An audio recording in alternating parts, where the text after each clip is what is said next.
80-е годы, и вот, Кремль какую политику вел по отношению к Абхазии? Кремль вел политику, это вот эту политику. Вообще до Кремля, еще царская Россия, да, они когда вот сошли, они же потихоньку присоединяли Грузию по частям. В самом конце там оформили присоединение Абхазии, там все, это сам причина была. Они присоединили. Они сразу увидели, что самый такой лакомый кусочек – это Абхазия. И они сделали, знаете как, они потихоньку все время старались отторгнуть Абхазию от Грузии. Грузии. То есть это еще с тех времен все шло. Это с той времени. А во время Советского Союза, понимаешь, сначала там большевистские, они же интернационалисты были. По сути, что вообще государства все должны быть едины и так далее. И так. Но после прихода Хрущева, Хрущев именно целенаправленно пошел в то направление, чтобы отторгнуть Абхазию. Он хотел это силовым методом сделать, но там посоветовали, что это будет сложно очень.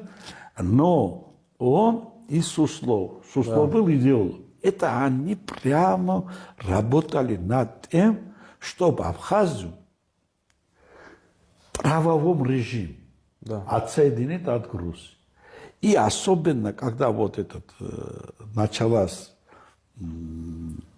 освободительное движение в Грузии, эти процессы усилились. Потому что национально-освободительному движению противопоставили независимость Абхазии. Вот если ты хочешь независимость, и этот будет независим. То есть давай будем торговать. Понимаете? Процесс разделения Грузии шел задолго до 90-го года. Конечно, какой 90-й, это раньше все было. Это целые институты над этими работали.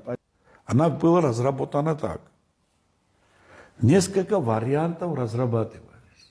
Они сперва хотели это построить вокруг университета, Тбилисского филиала.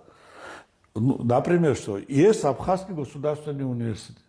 Если будет другой университет, что это тебе мешает? Вообще.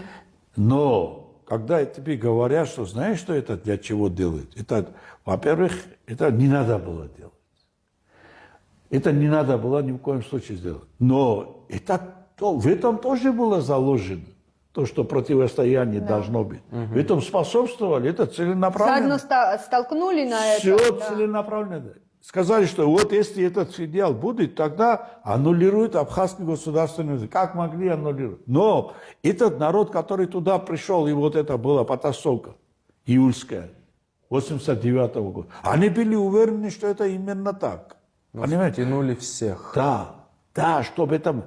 Но вот это столкновение, она погасила сразу, моментально. Каким образом? Потому что там разоружили всех из-за 9 апреля. У населения взяли оружие. Охотничье оружие было, это было в огромном количестве. Понимаешь? Это все взяли. Вот. А потом пошли на то, что давай столкновение, и там это должно было развиться. Это предусматривало не просто так остановить драку, а потом уже с исцеления должны были подъехать туда вооруженные люди, и это должны были развивать, как это было в Азербайджане, в Сумгаите, как было это в Средней Азии и так далее, и так далее. Но это быстро удалось локализовать. И в этом основную роль сыграло население. И вот в 1989 году вечером вот это столкновение было днем.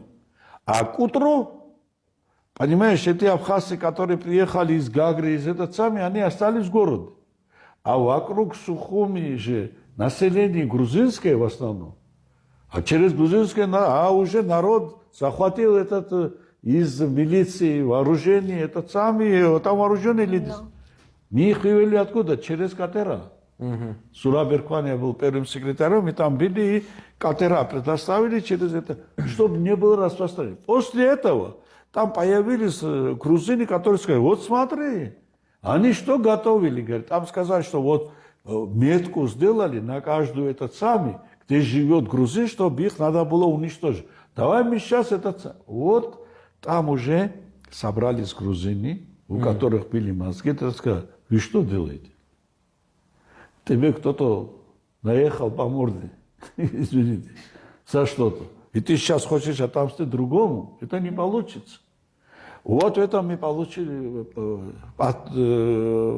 подключились и абхазцы, и этот момент удалось нейтрализовать.